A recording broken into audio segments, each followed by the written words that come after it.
After getting absolutely demolished by Baylor last week, UTSA has another stiff test on the schedule, welcoming Army to town, an Army team which just took 10th-ranked Michigan to overtime. So this is a great opportunity for UTSA to prove they can play with the big boys, and a great environment in the Alamo Dome. Love having Military City, USA host the boys from West Point for a football game, and right from the jump, the Roadrunners are smacked in the face.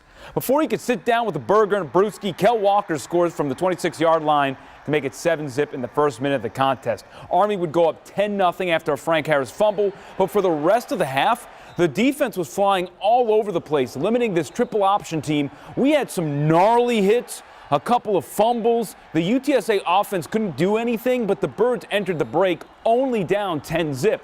So in the second half, finally, UTSA gets on the board. Lowell Narcisse comes in, calls his own number from 2 yards out, and watch out, we got ourselves a ball game. The Roadrunners were making moves towards the end zone in the third quarter, looking for the lead, but Josh Cephas, you can't do that. Fumbles the ball, and that was absolutely the turning point of the game. Just a brutal turnover. Army scores on the very next play, and the Black Knights actually score on its next 2 drives after that, and UTSA runs out of gas, losing at home 31-13.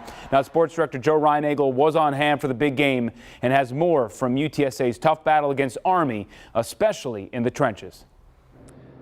Evan, if you're a fan of college football, how can you not be impressed with what Army does offensively? That triple option is a thing of beauty and almost unstoppable at times.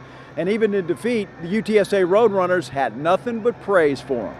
Game planning knew what to expect from this team, but it's very hard to emulate that. And so even when we practiced it, it probably was not at the speed that it was today. That was my first time playing a triple option, and if I had to play it again, I would, but I wouldn't hope for it, man. It's a different type of deal now. You know, you're always looking at your knees, looking in different directions, seeing where people are coming from. So it's definitely tough, and it take effect over time.